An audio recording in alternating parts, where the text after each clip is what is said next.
आपने कृष्ण की प्रेयसी राधा का नाम सुना है?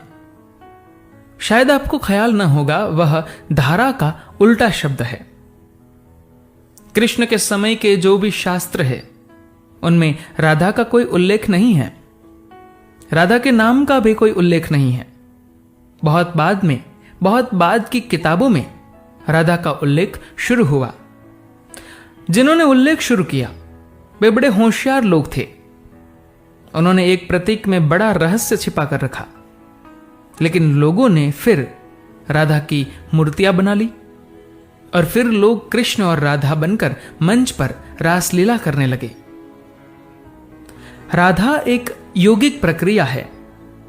वह जो जीवन की धारा बाहर की तरफ बह रही है, जिस दिन उल्टी हो जाती है उस दिन उस धारा का नाम राधा हो जाता है, सिर्फ शब्द को उल्टा कर लेने से। वह जो आंख से हमारी जीवन धारा बाहर जा रही है, जब भीतर आने लगती है तो वह राधा हो जाती है। और भीतर हमारे छिपा है कृष्ण। मैंने कहा साक्षी, वह साक्षी जो हमारे भीतर छिपा है। जब हमारी जीवन धारा उसकी राधा बन जाती है, उसके चारों तरफ नाचने लगती है, बाहर नहीं जाती, भीतर और रास शुरू हो जाता है, उस रास की बात है। और हम नौटंकी कर रहे हैं। मंच वगैरह सजाकर उद्यम करने के बहुत उपाय है, उपद्रव करने के बहुत उपाय है, और आदमी हर जगह से उपद्रव खोज लेता है और अपने को भरमा लेता है और सोचता है बात खत्म हो गई। राधा हमारी जीवन धारा का नाम है। जब उल्टी हो जाए, वापस लौटने लगे स्रोत की तरह, अभी जा रही है बाहर की तरफ, जब जाने लगे भीतर की तरफ, अंतर यात्रा पर हो जाए, तब जो रास भीतर घटित होता है, परम रास, वह जो परम जीवन का अनुभव और आनंद, वह जो एक्सटेसी है, वह जो नृत्य है भीतर, उसकी बात है। तो एक तो उपाय है कि हम चेष्टा से, श्रम से, योग से, तंत्र से, साधन से, विधि से, मेथड से सारी जीवन चेतना को भीतर खींच ले। एक उपाय है साधक का, योगी का। एक दूसरा उपाय है भक्त का, समर्पित होने वाले का, कि वह समर्पण कर दे। जिस व्यक्ति की अंतर्धारा भीतर की तरफ दौड़ रही हो, उसको समर्पण कर दे।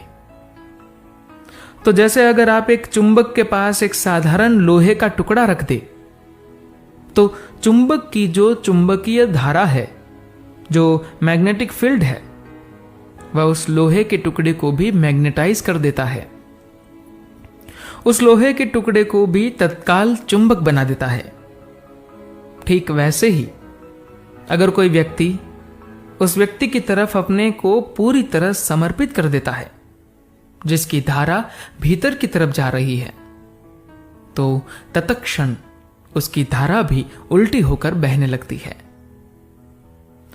अर्जुन ने न तो कोई साधना की, अभी साधना करने का उपाय भी नहीं, अभी तो ये चर्चा ही चलती थी, और अचानक अर्जुन ने कहा कि अगर आप समझे मुझे योग्य, समझे शक्य, अगर यह संभव हो, आपकी मर्जी हो, तो दिखा दे। और कृष्ण ने कहा देख। इन दोनों शब्दों के बीच में जो घटना घटी है वह मैग्नेटाइजेशन की है। वह अर्जुन का यह समर्पण भाव कि आप जो कहते हैं वह ठीक ही है, मैं तैयार हूं, अब मेरा कोई विरोध नहीं, अब मेरा कोई असहयोग नहीं, अब मैं सहयोग के लिए राजी हूं, अब मेरी समग्र स्वीकृति है। इन दोनों के बीच जो घटना घटी, उसका कोई उल्लेख गीता में नहीं है, हो भी नहीं सकता। उसका क्या उल्लेख हो सकता है?